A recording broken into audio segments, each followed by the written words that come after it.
بخطوة واحدة بس هخلي خميرة الفاش الصعيدي تخمر معاكي بسرعة الصاروخ في الشتاء.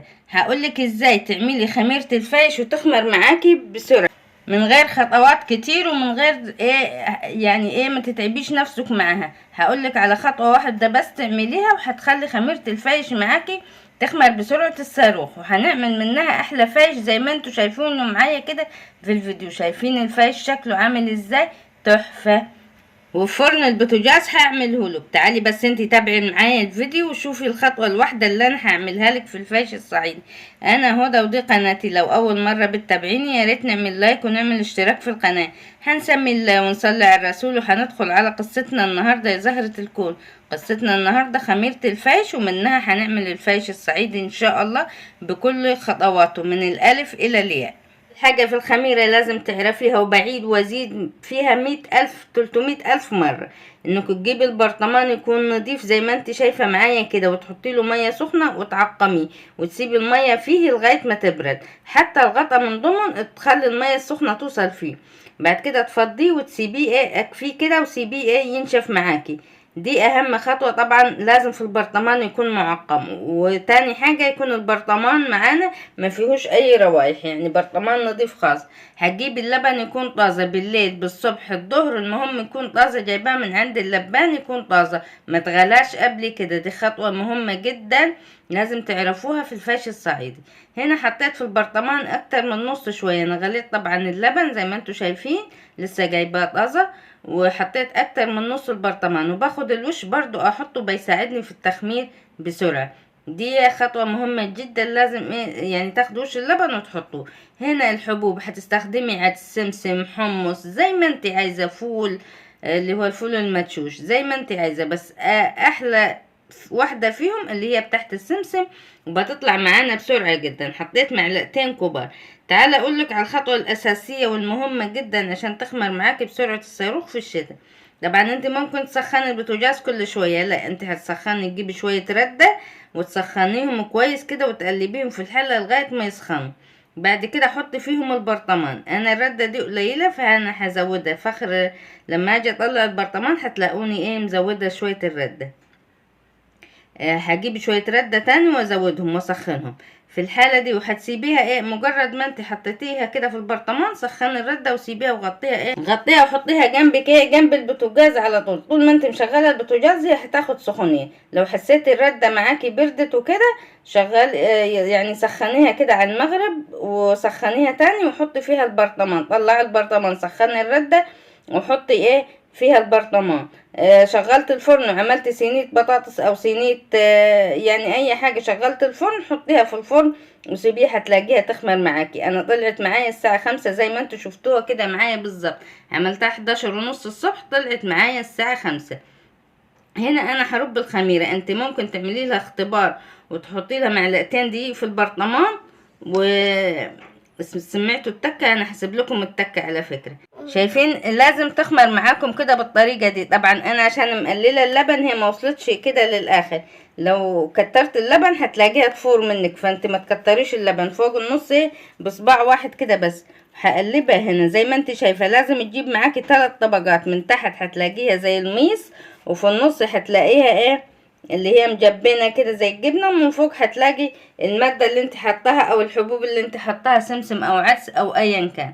لو عايزة تعملي اختبار للخميرة بتاعتك وتحطي لها معلقتين دقيق وتسيبيها لمدة ربع ساعة هتلاقيها خمرت وفارت. مش عايزة تعملي الاختبار اعملي زي ما انا عملت. جبت الحلة وحطيت كوباية مية دافية وهحط نص كيلو من الدقيق. انا هعمل 2 كيلو دقيق غير النص كيلو، وبرج الخميرة بتاعتي كويس وبحطها على الكوباية وبحرك بالمعلقة، مش بقلب بايدي خالص، وبحط لها شوية دقيق واسيبها.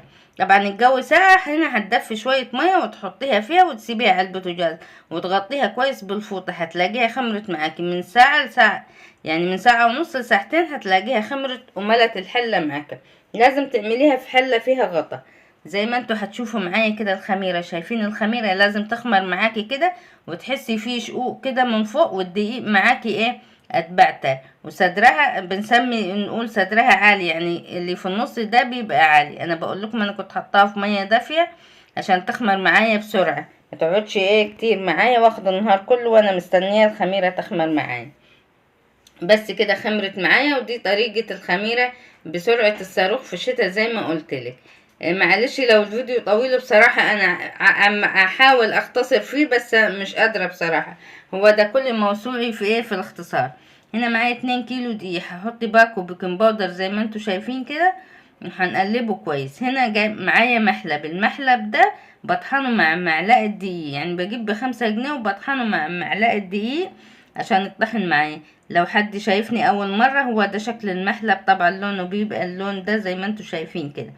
بحب المحلب خالص في ايه، في الفايش بتاعي بصراحه، بيديه ريحه حلوه كده. وبنخله، لازم ننخله طبعا عشان القشره بتاعت المحلب بتاعنا. يبقى باكو بيكنج باودر على 2 كيلو من الدقيق، وبنخل عليه معلقه كبيره من المحلب زي ما انتوا شايفين. بس كده تمام. هقلب طبعا ايه البيكنج باودر والمحلب مع الدقيق بتاعي زي ما انتوا شايفين كده بالظبط. هنا هنجيب ايه الطبق اللي هنعجن فيه او حلة، ايا كان نوع الحاجة اللي هتعجني فيها. هنحط كوباية، 2، 3، 4 كوبايات من المية، وهحط كوباية من السمنة، وهحط 6 معالق من السكر. هنخلي كوباية جنبنا احتياطي، وهنحط معلقة صغيرة من الملح، وهنحط لون زعفران زي ما انتوا شايفينه اللي هو زي بتاع الافران.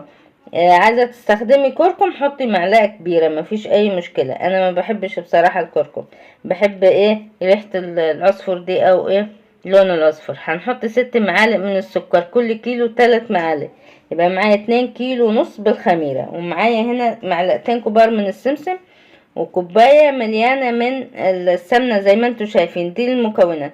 طبعا لو عايزين تستخدموا لبن مكان المية مفيش مشكلة، تستخدموا مية وتحطوا معلقتين كبار او 3 من لبن البودر، دي بتاعتك انتي. احنا ما بنستخدمش اللبن في الفايش بتاعنا عشان الفايش بيقعد مدة كتيرة، فبنستخدمش اللبن.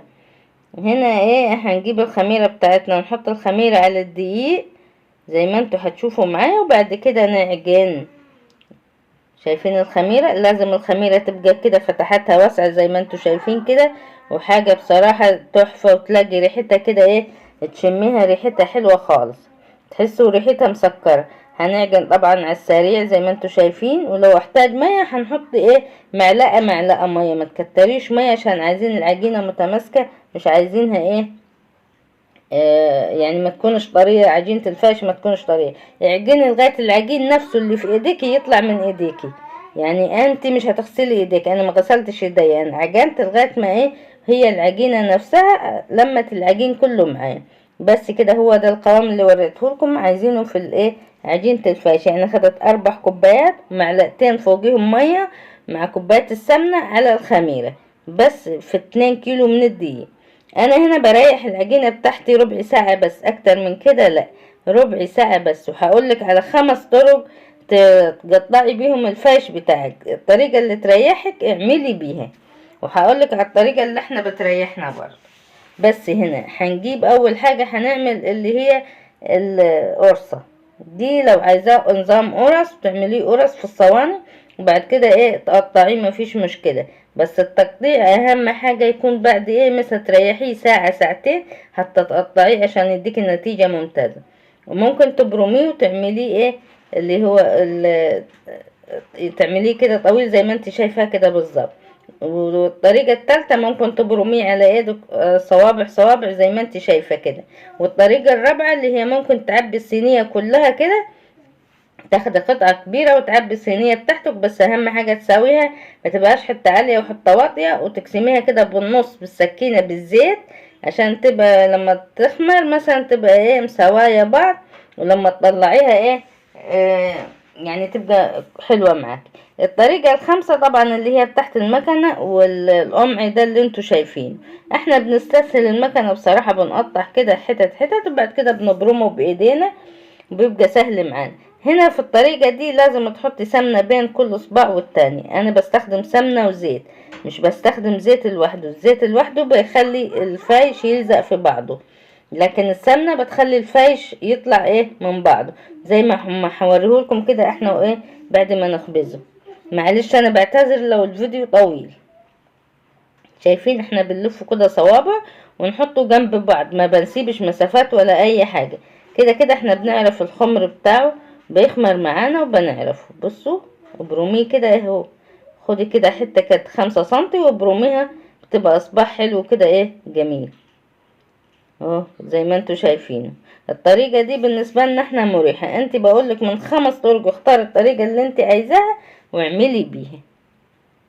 اعملي كيلو 2 كيلو 3 كيلو على حسب افراد طبعا اسرتك وعلى حسب ما انت تستخدميه قد ايه.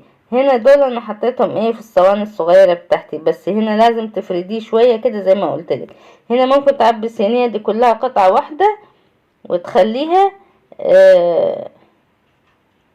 تخليها يعني ايه مليانة. بس كده هنا اهو كل الكمية لسه كده ما خمرش زي ما انتوا شايفينه. هوريكم بقى بعد ما يخمر شكله بيتغير نهائي. بصوا لما بيخمر بيقب كده لفوق وتحس الصواني اتعبت معاكي كده. هنا خمر، يبقى الخميرة معاكي 100%. شايفين اللون؟ بس انا كده حطيته في البوتاجاز، سخنت البوتاجاز وحطيته مولعة من تحت بس عشان ما عنديش تحت وفوق. بعد كده بديه وش من فوق والنار تبقى الاول عالية وبعد كده ايه بنهدي عليه النار. شايفين الفايش بتاعي لما طلع؟ هنا النور الكشاف شغال، فانا هطفيكم النور هتشوفوا اللون ايه الاساسي بتاع الفايش. بصوا معايا الفايش بعد ما طلع حاجة تحفة، بيطلع معانا عالي كده وبيتقطع بسرعة زي ما قلت لكم عشان بنحط سمنة وزيت مع بعض، ما بنحطش زيت لوحده. شايفين لونه اصفر؟ طبعا احنا بنحب اللون ده برضو، واللون ده على حسب انت ما عايزة ايه. هنا انا بعد ما طفيت الكشافة بصراحة شايفين شكله تحفة. شايفين الفايش عامل معانا ازاي؟ تحفة تحفة تحفة. شايفين الفتحات؟ شايفين الفتحات؟ فتحاته كده ضيقة ومسامه ايه ضيقة حلو. شايفين لونه تحفة. احلى فايش صعيدي هتعمليه بايدك القمر يا زهرة الكون. دول اللي قلتلكم عليهم اهم، بس احنا دول انا مش هشرحهم او مش هقطعهم عشان دول بنحب ناكلهم كده ايه بالجبنة، يعني ما بنحبش ايه نقطعهم. بس كده معانا الفايش الصعيدي اهو زي ما انتوا شايفينه، احلى فايش ان شاء الله. تمسكوه بس اهم حاجة في التقطيع هنا لازم يبرد معاكي عشان ما يجيبش ايه ما يتفرفتش معاكي كتير. بعد كده حمصيه بقى، هقولك تحمصيه ازاي. ترصيه في الصواني. طبعا هنا انا بعد ما قطعته كله اهو ترصيه في الصواني وتدخليه على نار هاديه من تحت ومن فوق عشان ياخد معاكي لون حلو كده من تحت ومن فوق. طبعا الخطوه دي بتاعتك انتي برضو ايه اهم حاجه طبعا التحميص عشان يبقى معاكي ناشف كده ما يبقاش معاكي طري.